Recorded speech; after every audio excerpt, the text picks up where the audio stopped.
Olá, meus queridos do oitavo ano, espero que estejam bem, espero que estejam mantendo sua sanidade nesse isolamento super divertido que a gente tá tendo que ficar, certo? Meu Deus do céu, já tô ficando louco, não aguento mais.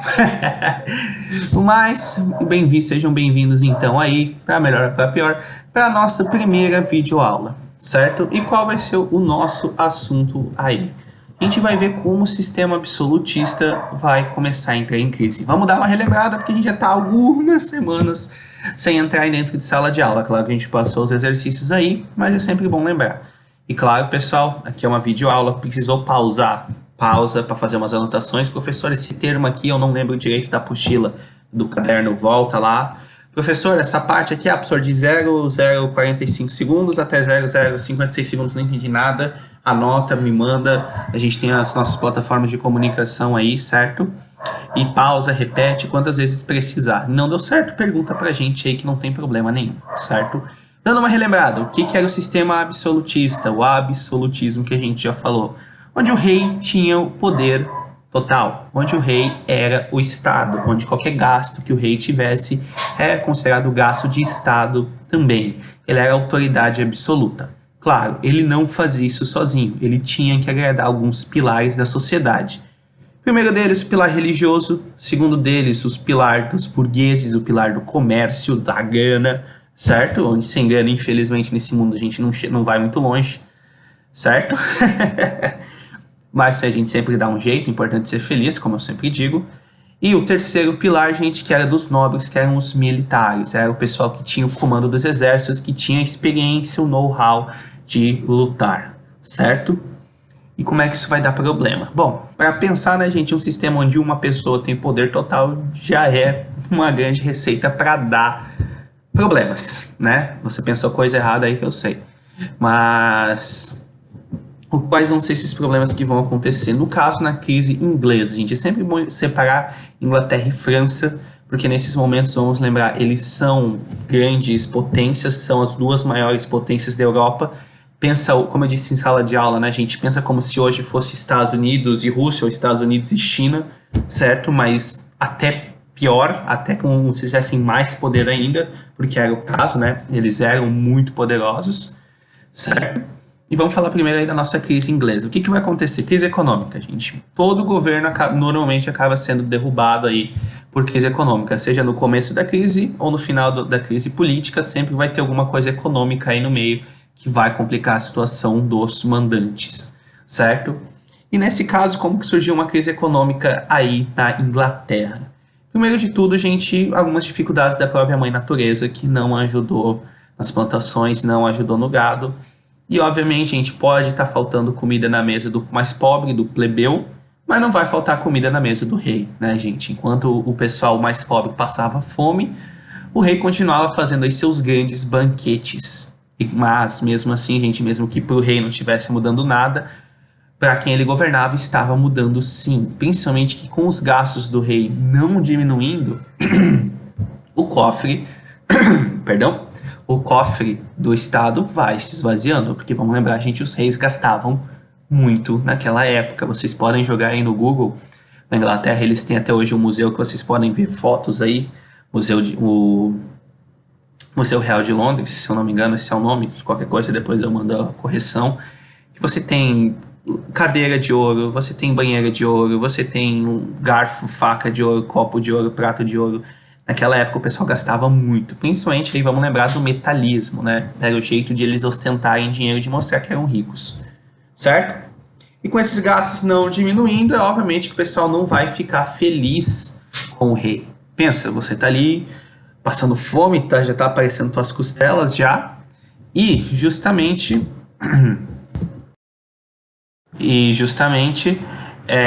deixa eu dar uma pequena pausa aqui, depois eu explico por quê. Mas justamente por causa que enquanto você tá ali com as suas costelas aparecendo, tá lá passando o rei todo cheião, todo gordão. Você pensa, poxa, se eu tô passando fome aqui, como é que esse cara tá bem? O povo já começa a ficar ressabiado, já começa a ficar com aquela pulga atrás da orelha de opa, será que o absolutismo funciona mesmo? E para melhorar ainda, gente, naquela época a Inglaterra ainda estava passando por um problema maior ainda, que era um problema religioso. Ou seja, Já temos um pilar do absolutismo abalado, que é o pilar econômico. Agora vamos para um segundo pilar, que é o pilar aí religioso, certo? E como que ele vai ser abalado? Perseguições religiosas, gente. Uma hora um rei quer que seja de tal religião, outra hora o rei quer outra religião, outra vertente do cristianismo, certo? Eles não poupam esforços em perseguir os seus inimigos, como eles viam, né? Obviamente, você tinha aí um interesse político por trás, porque se o rei agora é protestante, quer dizer que as pessoas ligadas à religião protestante vão subir na sociedade, vão ter mais poder. Se ele já é um rei católico ou uma rainha católica, os católicos já sobem, normais, né, regulares, já sobem aí no poder e, portanto, podem expulsar os protestantes. E aí fica esse sobe e desce de poder, uma hora um é expulso, outra hora outro é expulso, e nisso morre muita gente, certo? Muita gente importante, não que vai morrer milhares de pessoas, mas vai rolar aquele clássico veneninho, vai rolar aquele clássico acidente de caçada e vão morrer pessoas importantes pro governo aí. E obviamente a fé fica abalada, né, gente? Independente de qual lado que seja, aí a fé como instituição, no caso, né? Porque se você não tem uma consistência por parte dos reis, como é que você sabe que, poxa, agora com esse rei é a gente que manda e com o próximo?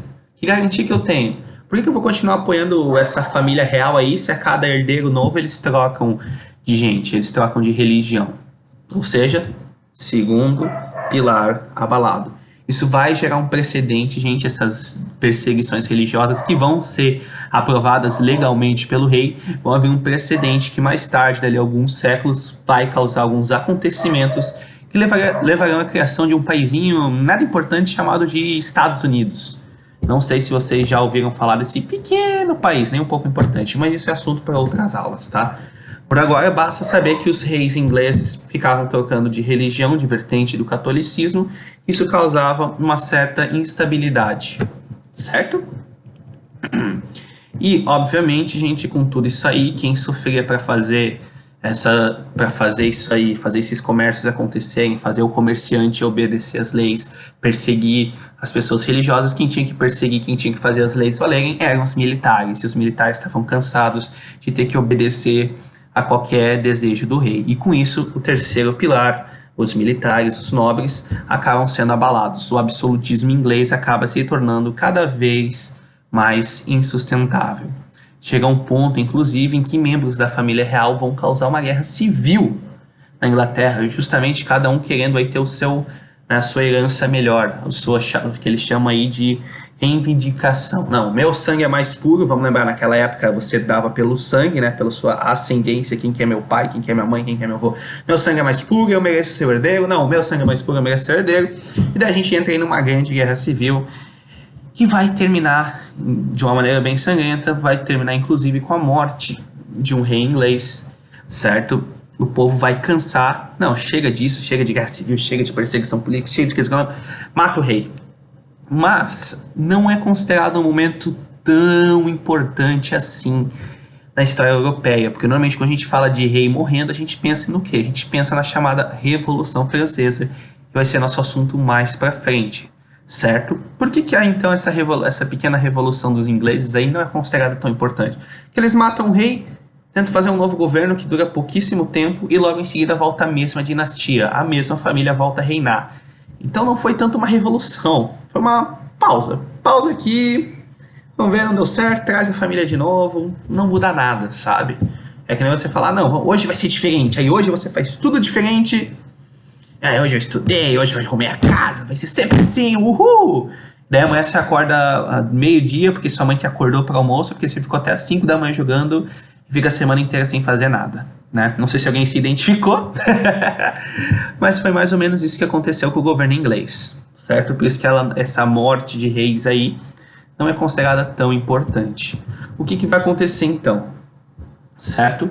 A gente vai ter então a instituição dos chamados atos de navegação pelos novos reis aí da dinastia Stuart, certo? O que é isso? Que é basicamente dar mais poder, dar um controle maior, então aí para que os próprios nobres, os próprios militares mandem na marinha inglesa. Isso vai ser muito importante, gente, para desenvolver a marinha inglesa, que vai ser uma grande força pelos próximos 200 anos de história. Por enquanto, não vai acontecer tanta coisa assim com a marinha inglesa, tá, gente? Não é uma coisa que agora, não. precisa anotar que vai cair, o professor vai cobrar. Não. Mas tenham em mente que esses atos de navegação aqui vai levar consequências com Napoleão, vai levar consequências para a Espanha, vai levar consequências para aqui para o próprio Brasil, tá? É só um famoso assim, a ser continuado. Vai ser importante daqui a pouco, certo?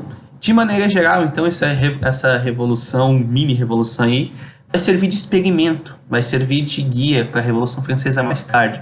Os franceses analisando o que aconteceu na história, porque é sempre importante estudar história quando você quer resolver os problemas de hoje, vão perceber, poxa, os ingleses cometeram um erro. Eles deixaram pessoas da família real vivas para assumir o trono. Quando a gente for fazer a nossa revolução, não vai sobrar um. Pequeno spoiler da Revolução Francesa, gente, é sangue o tempo inteiro. Vocês já viram o pessoal secando a rua depois que chove? Imagina a mesma coisa, mas com sangue, certo? E, eventualmente, o que os ingleses vão decidir fazer? Eles vão decidir criar um parlamento, um novo parlamento, e vão fazer o rei assinar uma carta, vão assinar um documento autorizando, iniciando então a forma de governo pela qual a Inglaterra é conhecida até hoje, que é a monarquia parlamentarista. Professor, o que é isso? Basicamente, existe rei? Sim. Tem família real? Tem. Vai ter rainha? Tem. Eles mandam alguma coisa? Sim, eles mandam, mas eles não são o poder supremo em diversas questões. Quem é o poder supremo aí é o parlamento. Pensa que em vez de ter um presidente, gente, nós teríamos vários governadores que trabalhariam juntos, como hoje seria aqui, por exemplo, no Brasil, o nosso Senado, né? Pessoas do país inteiro. E essas pessoas vão deliberar e aprovar medidas conforme elas forem debatendo, certo? Pensa que em vez de ter um presidente, nós temos várias pessoas, vários parlamentares, chamados aí de ministros, onde eles vão então aí sentar numa mesa e discutir. Hoje, claro, você tem o primeiro-ministro, é um cargo aí que normalmente você vê quando, por exemplo, vai o presidente do Brasil lá se encontrar com alguém na Inglaterra, ou vai lá o Trump dos Estados Unidos, além de se encontrar com a rainha, ele se encontra com o primeiro ou primeira-ministra, certo? Não quer dizer que essa pessoa é mais importante.